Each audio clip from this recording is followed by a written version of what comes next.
Hi കൂട്ടുകാരെ, ഞാൻ അടുത്തൊരു വീഡിയോയുമായി വന്നിരിക്കുകയാണ്. അത് ഞാൻ ബിരിയാണി വെക്കുന്നത് എങ്ങനെയാണെന്ന് ഷെയർ ചെയ്യാൻ വേണ്ടിയിട്ടാണ്. ഞാൻ എങ്ങനെയാണ് ബിരിയാണി വെക്കുന്നതെന്നുള്ളത്. അപ്പം ബിരിയാണി വെക്കാൻ ആവശ്യമായ ഒരു ചരുവ ഞാൻ സ്റ്റൗവിലേക്ക് വെച്ചു. എന്നിട്ട് അതിലേക്ക് കുറച്ച് എണ്ണ ഒഴിച്ചു കൊടുത്തു.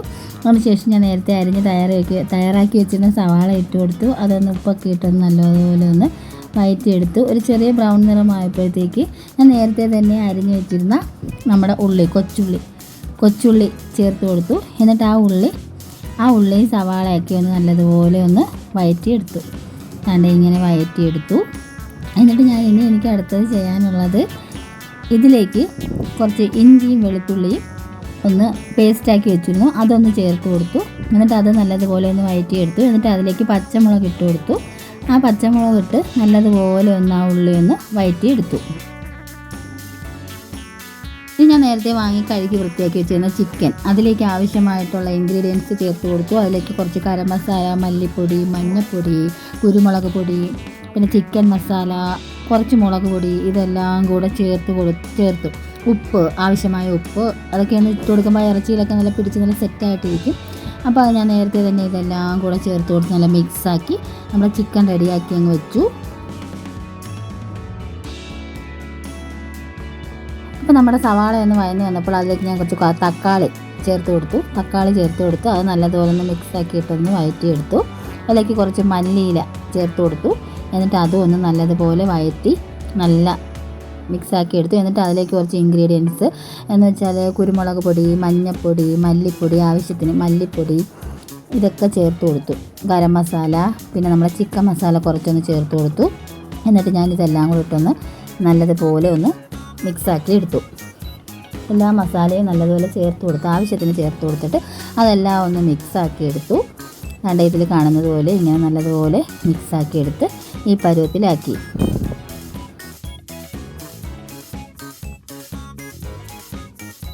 എന്നിട്ട് ആ സവാളയിലേക്ക് ചിക്കൻ തട്ടിയിട്ട് കൊടുത്തു. എന്നിട്ട് അതൊന്ന് നല്ലപോലെ കുറച്ച് വെള്ളം ഒഴിച്ച് വേവിക്കാൻ വെച്ചു. ഇനി നമ്മുടെ ബിരിയാണിക്കുള്ള റൈസിനുള്ള അരി ഞാൻ നല്ലതുപോലെ കഴുകി ഒന്ന് വൃത്തിയാക്കി കുതിർത്ത് അരമണിക്കൂർ വെച്ചു.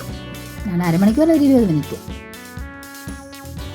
ഇനി റൈസിന് ആവശ്യമായി ഞാൻ കുറച്ച് സവാള ഒന്ന് ഫ്രൈ ആക്കി എടുക്കണമായിരുന്നു.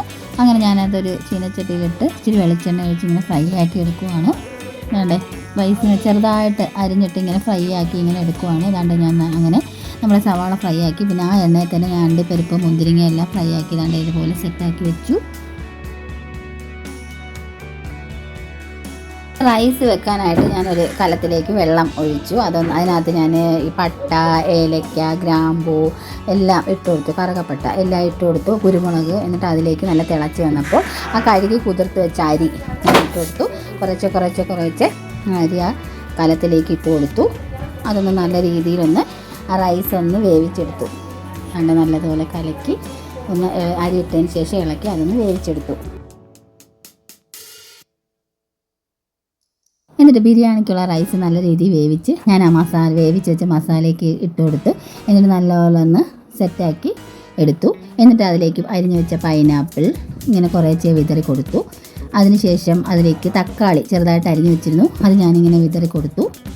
എന്നിട്ട് അത് നല്ല സെറ്റായിട്ട് നല്ല അടിപൊളിയായിട്ട് ഇങ്ങനെ വിതറി കൊടുത്തതിന് ശേഷം അതിലേക്ക് പിന്നെ ഞാൻ മല്ലിയില, പുതിനയില എല്ലാം അരിഞ്ഞു വെച്ചിരുന്നു, അതെല്ലാം ഇങ്ങനെ കുറച്ച് വിതറി കൊടുത്തു. 2 ലെയറായിട്ടാണ് ഞാൻ സെറ്റാക്കി എടുത്തത്. ഫ്രൈ ചെയ്ത് വെച്ച അണ്ടിപ്പരിപ്പ്, സവാള അതെല്ലാം ഇങ്ങനെ വിതറി ഇങ്ങനെ ഇട്ടതിന് ശേഷം അതിലേക്ക് കുറച്ച് ക്യാരറ്റ് അതിട്ട് കൊടുത്തു. പിന്നെ കുറച്ച് മസാലപ്പൊടി, പിന്നെ നെയ്യ്, ഇതെല്ലാം ചേർത്ത് കൊടുത്തു. ഗരം മസാല അതിന് മുകളിൽ ചേർത്ത് കൊടുത്തു. കുറച്ച് നെയ്യ് ചേർത്ത് കൊടുത്തു. ഇതെല്ലാം ചേർത്ത് കൊടുത്ത് സെറ്റാക്കി എടുത്തു. എന്നിട്ട് രണ്ടാമത്തെ ലെയർ ചോറ് തട്ടി അതിൻ്റെ മുകളിലേക്ക് രണ്ടാമത്തെ ലെയർ ചോറ് തട്ടി അതും ഒന്ന് സെറ്റാക്കി എടുത്തിട്ട് അതിലേക്ക് രണ്ടാമതും ഇതുപോലെ ആദ്യം ചെയ്തതുപോലെ എല്ലാം ഇട്ട് കൊടുത്തു.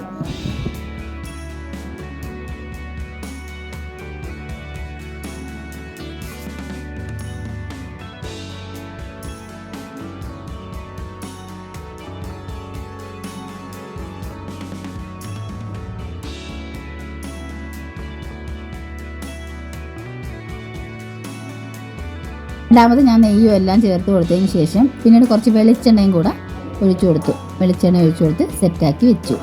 ബിരിയാണി ദമ്മാക്കാൻ പറ്റിയതിന് ശേഷം കുറച്ച് ഫ്രൈ ചെയ്യണമായിരുന്നു എനിക്ക് ചിക്കൻ. അങ്ങനെ നേരത്തെ വറുത്ത് കോരിയ എണ്ണയിൽ ഞാൻ ഫ്രൈ ആക്കി സവാള വറുത്ത് കോരിയ എണ്ണ ഉണ്ടായിരുന്നു, അതിലേക്ക് ഞാൻ ആ ചിക്കൻ ഫ്രൈ ചെയ്യാൻ വെച്ചു. അങ്ങനെ ചിക്കൻ ഫ്രൈ ചെയ്തെടുത്തു. അങ്ങനെ ബിരിയാണി സെറ്റായി കിട്ടി. അങ്ങനെ ഞങ്ങളുടെ അടിപൊളി ബിരിയാണി ഞങ്ങളെല്ലാം കഴിച്ചു. അപ്പോൾ അടുത്തൊരു വീഡിയോയുമായി വരുന്നവരെ എല്ലാ കൂട്ടുകാരോടും ബൈ.